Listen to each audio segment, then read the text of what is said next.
నమస్కారం. ఆధ్యాత్మిక సుధాసాగరం ధర్మ సందేహాలు కార్యక్రమానికి స్వాగతం. మన జీవితం ధర్మబద్ధంగా ఉన్నప్పుడు, మన ఆలోచనలు ధర్మయుక్తంగా ఉన్నప్పుడే మన జీవితంలో ఉన్న కష్ట నష్టాలన్నీ కూడా భగవంతుడు తీరుస్తారు అంటారు. మరి అటువంటి ధర్మాచరణ సమయంలో కలిగే సందేహాలను ఎంతో మంది ప్రేక్షకులు తమ ఉత్తరాల ద్వారా, ఈమెయిల్స్ ద్వారా రాసి పంపుతూ ఈ కార్యక్రమం ద్వారా నివృత్తి చేసుకుంటూ ఉన్నారు. మరి ప్రేక్షకులు రాసిన అటువంటి కొన్ని సందేహాలను నివృత్తి చేయడానికి ప్రస్తుతం మనతో పాటు ఉన్నారు ప్రముఖ ఆధ్యాత్మికవేత్త, త్రిభాషా మహాసహస్రావధాని, ప్రణవ పీఠాధిపతి డాక్టర్ వద్దిపత్తి పద్మాకర్ గారు. మరి వారితో మాట్లాడి కొన్ని సందేహాలను నివృత్తి చేసుకునే ప్రయత్నం చేద్దాం. గురుగారు నమస్కారం. గురుగారు, మొదటి ఉత్తరాన్ని చూద్దామండి. హైదరాబాద్ నుండి శ్రీకాంత్ గారు రాస్తూ ఉన్నారు. దేవాలయాల నీడ నివాస గృహాలపై పడటం మంచిది కాదా అని. త్వమస్మిన్ కార్య నిర్యోగే ప్రమాణం హరిసత్తమ హనుమన్ యత్నమాస్థాయ దుఃఖక్షయకరో భవ. దేవాలయాల నీడ అని కాదు కానీ శాస్త్రంలో ధ్వజస్తంభం యొక్క నీడ అన్నారు. ఒక ఆలయం ఉన్నది, ఆలయానికి ధ్వజస్తంభం ఉంది. ఈ ధ్వజస్తంభం నీడ మనం నివాసం ఉంటున్నటువంటి ఇంటి మీద పడితే దానివల్ల కొన్ని చెడు ఫలితాలు ఉంటాయి అని ప్రాచీన కాలంలో మంత్రశాస్త్రాల్లో కొన్ని ప్రముఖమైనటువంటి స్మృతులలో చెప్పారు. అది ఎవరికి చెప్పారు? పూర్వకాలంలో ఆలయాలన్నీ ఊరికి చివరగా ఉండేవి. గుడి ఊరంతా ఒక చోట ఉండేది. ఇంచుమించుగా కనీసం ఒక 1/2 కిలోమీటరు 1/2 మైలు దూరంలోనే ఉండేవి. ఇప్పుడు చూడండి, జనాభా విపరీతంగా పెరిగిపోయారు.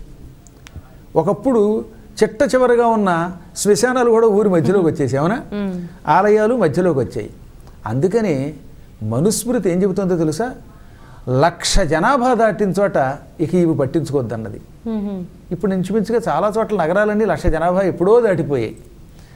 పల్లెటూళ్ళల్లో మాత్రమే ఆలయాల యొక్క ధ్వజస్తంభం ఉన్నటువంటి ఆలయాల్లో ఆ నీడ డైరెక్ట్గా ఆ ఇంటి మీద పడకుండా ఉండేలా చూసుకుంటే చాలు.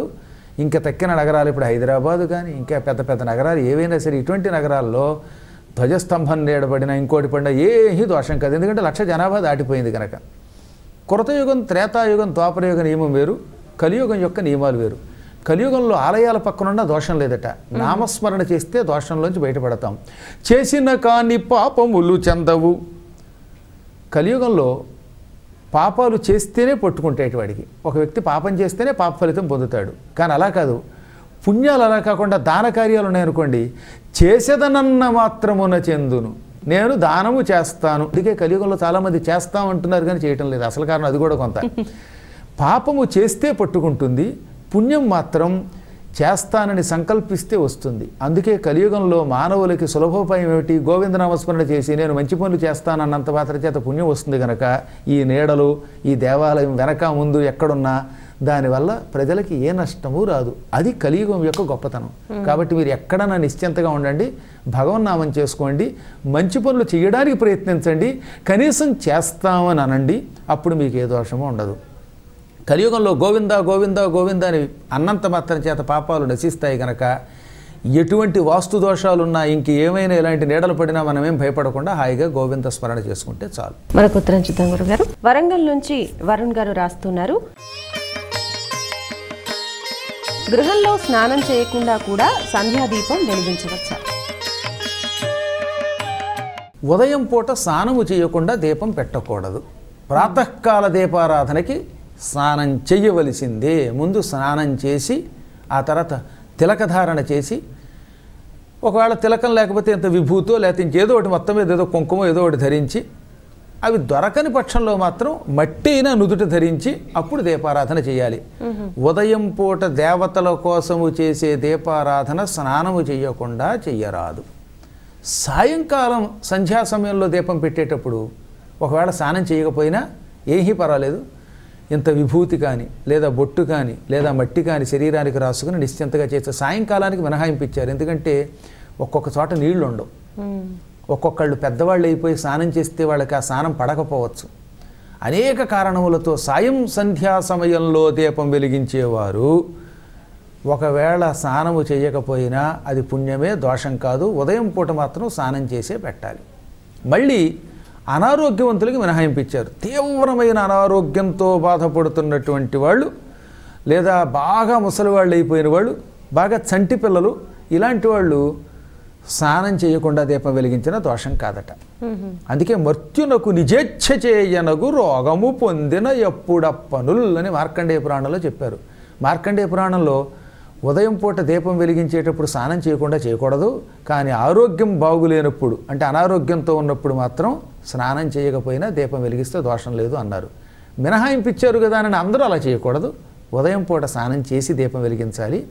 సాయంకాలం వేళ మాత్రం ఒకవేళ స్నానం చేయకపోయినా దోషం లేదు. మరొక ఉత్తరం చూద్దాం గురుగారు. సింహాచలం నుంచి శ్రీనివాస్ గారు రాస్తున్నారు. చాంద్రమాసం ఆచరించే మనం రాహుకాలం పాటించడం సరైనదేనా? చంద్రుణ్ణి ప్రమాణంగా తీసుకుని తెలుగు వాళ్ళమందరం కూడా పంచాంగాలు రాసుకుని అలా నడుపుతున్నాం కాబట్టి దీన్ని చాంద్రమానం అంటారు. అదే తమిళులు మొదలైనటువంటి వాళ్ళు సౌరమానాన్ని పాటిస్తారు. సౌరమానంలో రాహుకాలానికి ఒక ప్రత్యేకత ఉన్నది, మనకి ఒక ప్రత్యేకత ఉన్నది. రాహుకాలంలో ప్రయాణం చేయకూడదనేది మనకేం ప్రమాణం కాదు. రాహుకాలంలో హాయిగా ప్రయాణం చేయండి. ఆ సమయంలో ఒకడు ముహూర్తం ఉంటే పెళ్ళిళ్ళు కూడా చేయవచ్చు. దుర్ముహూర్తం, వర్జ్యం, యమగండం ఇవి మాత్రం అత్యంత ప్రమాదకరమైనవి. రాహుకాలములో దేవాలయాలకి ప్రయాణమై వెళ్ళినా లేదా పెళ్ళిళ్ళు కుదుర్చుకోవడానికి వెళ్ళినా అవి సులభంగా నెరవేరుతాయి అని బృహస్పతి చెప్పారు. అందువల్ల రాహుకాలానికి మనకి పట్టింపు లేదు. ఒక్క దుర్ముహూర్తం వర్జ్యం మాత్రం ఖచ్చితంగా పాటించాలి. దాని ప్రభావం ఎలా ఉంటుందనేది నేను చాలాసార్లు కళ్ళారా చూశాను. అందువల్ల రాహుకాలం చాంద్రమానానికి అసలు ఏ మానం పాటించేవాళ్ళైనా రాహుకాలంలో ప్రయాణం చేయకూడదనేటటువంటి నిబంధన లేదు. దాని గురించి పట్టించుకోవాల్సిన అవసరం లేదు. నిశ్చింతగా ప్రయాణం అవ్వండి. మరొక ఉత్తరం చూద్దాం గురుగారు. భావన గారు భువనగిరి నుంచి రాస్తున్నారు. మైల ఇంటికి వెళ్ళి వచ్చాక తప్పనిసరిగా స్నానం చేయాలా? ఒక్క మైలు ఇంటికి వెళ్ళడమే కాదు, స్నానాలు ఎప్పుడు చేయాలో సుస్పష్టంగా ఇటు గరుడ పురాణం, ఇటు మార్కండేయ పురాణం, ఇంకా ప్రామాణిక మంత్రశాస్త్రాలు స్మృతులు చెప్పాయి. శ్మశానమునకు వెళ్ళినవాడు ఇంటికి రాగానే కట్టుగొడ్డలతో స్నానం చేయాలి. పురిటి వార్త విన్న వెంటనే మళ్ళీ కట్టుగొడ్డలతో స్నానం చేయాలి. ఇవన్నీ జాగ్రత్తగా వినండి.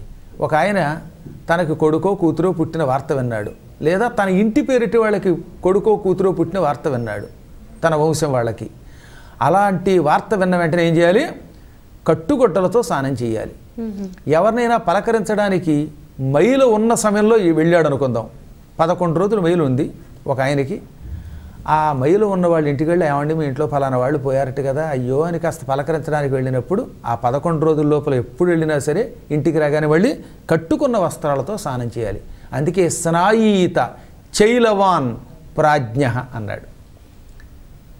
శాస్త్రముల మీద నమ్మకం కలిగిన పండితుడైన వాడు తప్పక మైలు ఇంటికి వెడితే ఇంటికి రాగానే స్నానం చేయాలి. శ్మశానానికి వెడితే ఇంటికి రాగానే స్నానం చేయాలి. పురిటి వార్త వినగానే స్నానం చేయాలి.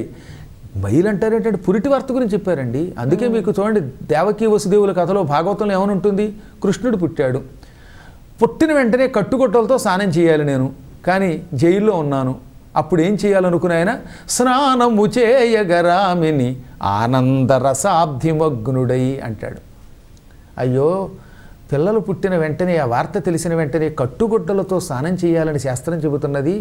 జైల్లో ఉన్న కారణం చేత, చెరసాలలో ఉన్న కారణం చేత స్నానం చేయలేను, ఎలా స్నానం చేయాలి అనుకుని నాకు కృష్ణుడు పుట్టాడని ఆనందం వచ్చింది.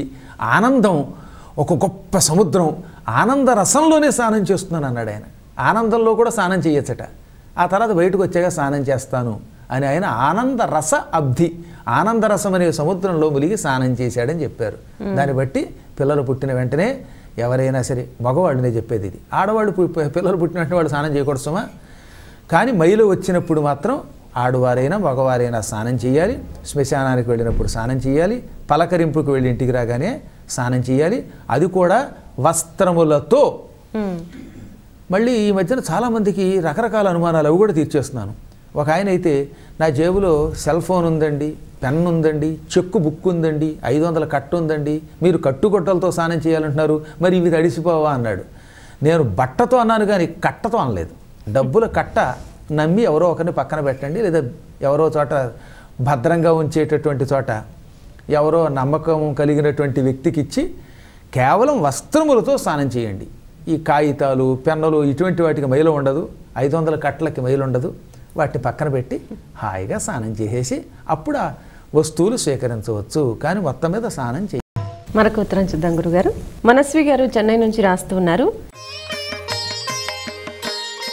శ్రీరామ రక్షా స్తోత్రాన్ని చదవడానికి ప్రత్యేకమైన నియమాలు ఏమైనా పాటించాలా? ఏ కోరిక లేకుండా చదివేటటువంటి వాళ్ళకి నియమములు లేవు. కానీ శ్రీరామ రక్షా స్తోత్రం వల్ల నాకు ఈ ప్రయోజనం కావాలి, ఈ కోరికతో చదువుతున్నాను అనుకున్నటువంటి వాడు బుధవారం ప్రారంభిస్తే చాలా మంచిది. ఇంక రెండవది, ఉదయం పూట కూర్చుని పారాయణ చేస్తే ఒక 40 రోజుల పాటు ఉదయం పూట రోజు ఎక్కడో ఒక చోట ఆసనం మీద కూర్చుని పారాయణ చేస్తే వాడికి ఉద్యోగం వస్తుంది. సాయంత్రం పూట నిలబడుతూ ఇంట్లో అటు ఇటు తిరుగుతూ పారాయణ చేస్తే అటువంటి వాడికి మృత్యు భయం తొలగుతుంది. ఇవి ప్రధానమైనటువంటి కోరికలతో చేసే వాళ్ళకి చెప్పిన మాట అన్నమాట. కాబట్టి సాయంత్రం పూట నడుస్తూ పారాయణ చేస్తే మృత్యు భయం ఉండదు. ఉదయం పూట కూర్చుని చేస్తే ఓ మంచి భుక్తికి సంబంధించినవి దొరుకుతాయి. దాన్ని వాడు మనం ఉద్యోగం ఉంటున్నాం కదా, ఉద్యోగం దొరుకుతుంది. ఏ కోరికలు లేకపోతే తింటున్నా తిరుగుతున్నా ఆఖరికి పాడుకుంటూ కూడా చేసేయమన్నాడు.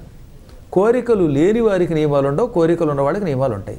ఎప్పుడు ఈ స్తోత్రం చేసినా స్నానం చేసి చెయ్యండి. అందులో మంచి మంచి బీజాక్షరాలు ఉన్నాయి, స్నానం చేసి చెయ్యండి. అపవిత్ర స్థలాల్లో చేయకుండా ఉంటే చాలు. మరొక ఉత్తరం చూద్దాం గురుగారు. ప్రియా గారు ఈ ఉత్తరాన్ని రాస్తూ ఉన్నారు. పూజా సమయంలో విపరీతపు ఆలోచనలు రాకుండా ఉండాలంటే ఏం చేయాలి?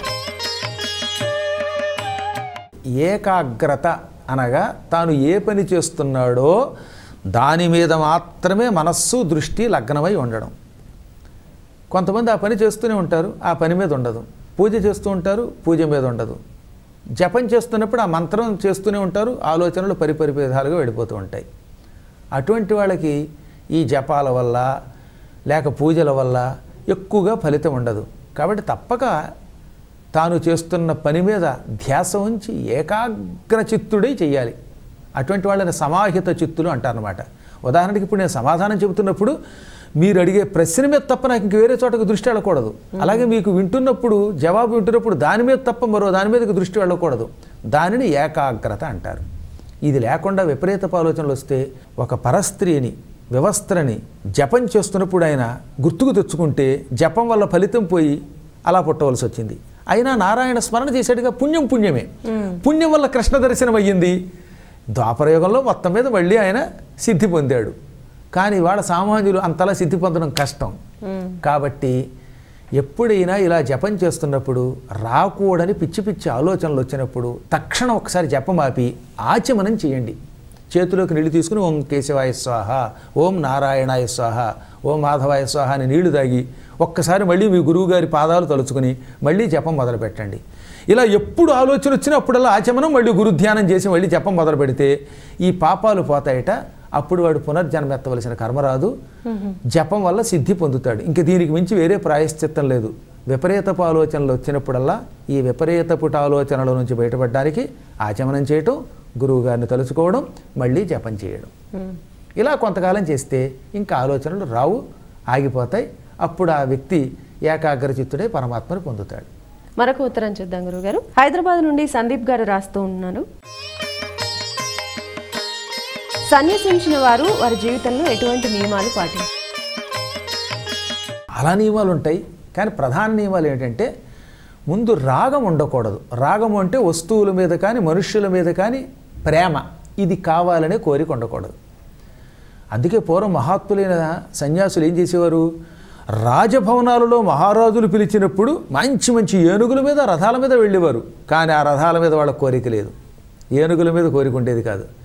వాళ్ళు పిండి వంటలు పెడితే పిండి వంటలు తిన్నారు, ఏమీ లేని చోట దుంపలు తిన్నారు, గడ్డి కూడా తిని, అంటే గడ్డిలో కొన్ని రకాలు తినడానికి పనికొచ్చే తృణాలను ఉంటాయి, అవి తిని కూడా బ్రతికారు. కంద మూలాలు తింటారు, కందా బచ్చలి తినగలుగుతారు. మంచి రాజభవనంలోకి వెళ్ళినప్పుడు ఎలా ఉంటారో అడవిలో ఉన్నప్పుడు కూడా అలాగే ఉంటారు. మొట్టమొదట సన్యాసికి ఉండవలసిన నియమం రాగం ఉండరాదు. ఇంకా రెండవది ద్వేషం. రాగద్వేషాతీత సన్యాసి అని దానికి ఒక నియమం ఉంది, నిర్వచనం ఉన్నది. ద్వేషము ఉండకూడదట. చంపడానికి మీదకొచ్చే పాపాత్ముడిని కూడా క్షమిస్తారు మహాత్ములు వాళ్ళు. అందుకే విశ్వామిత్రుడు లాంటి వాళ్ళు ఎన్ని పాపాలు చేసినా తొందరపడి శాపం పెట్టినా మళ్ళీ ఆ శాపాన్ని ఉపసంహరించుకునేవారు. అసలు ఒక్క ముక్కలో చెప్పాలంటే సత్ అంటే బ్రహ్మ పదార్థము, తన హృదయమును బ్రహ్మ పదార్థములు ఉంచాడు గనక సన్యాసి అన్నారు. సన్యాసి యొక్క హృదయం ఎప్పుడు బ్రహ్మ పదార్థంలో ఉంటుంది. అన్నిటినీ విడిచిపెడితే సన్యాసి, అందరూ విడిచిపెడితే సన్యాసి అని ఒక శాస్త్రం ఉంది. వీడు పనికిరాడు రా అని అందరూ వదిలితే వాడు సన్యాసిట. ఈ మహాత్ముడు అలా కాకుండా అందరినీ విడిచిపెట్టి హాయిగా తాను ఎవరి మీద రాగద్వేషాలు లేకుండా, క్రోధాదులు లేకుండా, దొరికితే తింటూ ఇటు బంగారాన్ని, మట్టిని, పిండి వంటల భోజనాన్ని, కందమూలాలని అందరినీ ఒకే రకంగా చూడగలిగితే అటువంటి మహాత్ములు సన్యాసులు అన్నారు. ఈ కలియుగంలో మహాత్ములు అలాంటి వాళ్ళు ఇప్పటికి కూడా ఉన్నారు. నా అదృష్టవశాత్తు కొంతమందిని చూశాను. ప్రత్యక్ష దత్తాత్రేయులు, గణపతి సచ్చిదానంద స్వామి వారి లాంటి మహానుభావులను చూస్తే ఆశ్చర్యం కలుగుతుందన్నమాట. కాబట్టి రాగద్వేషాతీతులై ఉండడమే సన్యాసి యొక్క ప్రధాన లక్షణం. ఇవి కాకుండా వాళ్ళల్లో మళ్ళీ చాలా శాఖలు ఉంటాయిగా. దండం ధరించిన వాళ్ళు త్రిదండులని, తర్వాత జటులని, ముండులని, ఇలా రకరకాలుగా ఉంటాయి. అందుకే వరుసగా జటి పరివ్రాజకాతిథి క్షపణకావధూత కాపాలికాదులు అంటాడు మరో చరిత్రలో. అవధూతలని, జటులని, ముండులని. జటులు అంటే జటాజోటాలు ధరించేవాళ్ళు, ముండులు అంటే గుండు చేయించుకుని పైన చెంగు వేసుకునేవాళ్ళు, దండం ధరించేటటువంటి త్రిదండులు అనేటటువంటి వాళ్ళు. ఇలా ఎంతోమంది ఉన్నారు. అందరూ కూడా ముందు రాగద్వేషాలు లేకుండా ఉండాలి, అన్నిటినీ సమానంగా చూడగలిగి ఉండాలి, ఎవరి మీద వైరభావం లేకుండా ఉండాలి. అందుకే నిర్వైర సర్వభూతేషు అంటాడు కృష్ణ పరమాత్మ. అన్ని ప్రాణుల యందు వైరము లేకుండా ఉండాలి. మనకు ఉత్తరం చూద్దాం గురుగారు. వరంగల్ నుంచి వరుణ్ గారు రాస్తున్నారు. గృహంలో స్నానం చేయకుండా కూడా సంధ్యాదీపం వెలిగించవచ్చా? ఉదయం పూట స్నానము చేయకుండా దీపం పెట్టకూడదు. ప్రాతకాల దీపారాధనకి స్నానం చెయ్యవలసిందే. ముందు స్నానం చేసి ఆ తర్వాత తిలకధారణ చేసి, ఒకవేళ తిలకం లేకపోతే ఇంత విభూతో లేకపోతే ఇంకేదో ఒకటి మొత్తం మీద ఏదో కుంకుమ ఏదో ఒకటి ధరించి, అవి దొరకని పక్షంలో మాత్రం మట్టి అయినా నుదుట ధరించి అప్పుడు దీపారాధన చేయాలి. ఉదయం పూట దేవతల కోసము చేసే దీపారాధన స్నానము చేయకుండా చెయ్యరాదు. సాయంకాలం సంధ్యా సమయంలో దీపం పెట్టేటప్పుడు ఒకవేళ స్నానం చేయకపోయినా ఏమీ పర్వాలేదు. ఇంత విభూతి కానీ లేదా బొట్టు కానీ లేదా మట్టి కానీ శరీరానికి రాసుకుని నిశ్చింతగా చేస్తే సాయంకాలానికి మినహాయింపించారు. ఎందుకంటే ఒక్కొక్క చోట నీళ్లు ఉండవు, ఒక్కొక్కళ్ళు పెద్దవాళ్ళు అయిపోయి స్నానం చేస్తే వాళ్ళకి ఆ స్నానం పడకపోవచ్చు. అనేక కారణములతో సాయం సంధ్యా సమయంలో దీపం వెలిగించేవారు ఒకవేళ స్నానము చేయకపోయినా అది పుణ్యమే, దోషం కాదు. ఉదయం పూట మాత్రం స్నానం చేసే పెట్టాలి. మళ్ళీ అనారోగ్యవంతులకి మినహాయింపించారు. తీవ్రమైన అనారోగ్యంతో బాధపడుతున్నటువంటి వాళ్ళు, లేదా బాగా ముసలి వాళ్ళు అయిపోయిన వాళ్ళు, బాగా చంటి పిల్లలు, ఇలాంటి వాళ్ళు స్నానం చేయకుండా దీపం వెలిగించిన దోషం కాదట. అందుకే మర్త్యునకు నిజేచ్ఛ చేయనగు రోగము పొందిన ఎప్పుడప్పనుల్ అని మార్కండేయ పురాణంలో చెప్పారు. మార్కండేయ పురాణంలో ఉదయం పూట దీపం వెలిగించేటప్పుడు స్నానం చేయకుండా చేయకూడదు, కానీ ఆరోగ్యం బాగులేనప్పుడు అంటే అనారోగ్యంతో ఉన్నప్పుడు మాత్రం స్నానం చేయకపోయినా దీపం వెలిగిస్తే దోషం లేదు అన్నారు. మినహాయింపించారు కదా అని అందరూ అలా చేయకూడదు. ఉదయం పూట స్నానం చేసి దీపం వెలిగించాలి. సాయంకాలం వేళ మాత్రం ఒకవేళ స్నానం చేయకపోయినా దోషం లేదు. గురుగారు, ప్రామాణిక సహితంగా ప్రేక్షకులు అడిగిన ప్రతి ప్రశ్నకి కూడా చక్కటి వివరణ తెలియజేసినందుకు ధన్యవాదాలు. మరి వీక్షించారు కదా, మీకు కూడా ఇటువంటి సందేహాలు ఉన్నట్లయితే వాటిని ఉత్తరాల ద్వారా, ఈమెయిల్స్ ద్వారా మాకు రాసి పంపండి. మా చిరునామా ధర్మ సందేహాలు, కేర్ ఆఫ్ భక్తి TV, road number 92, Jubilee hills, Hyderabad 5,96,000.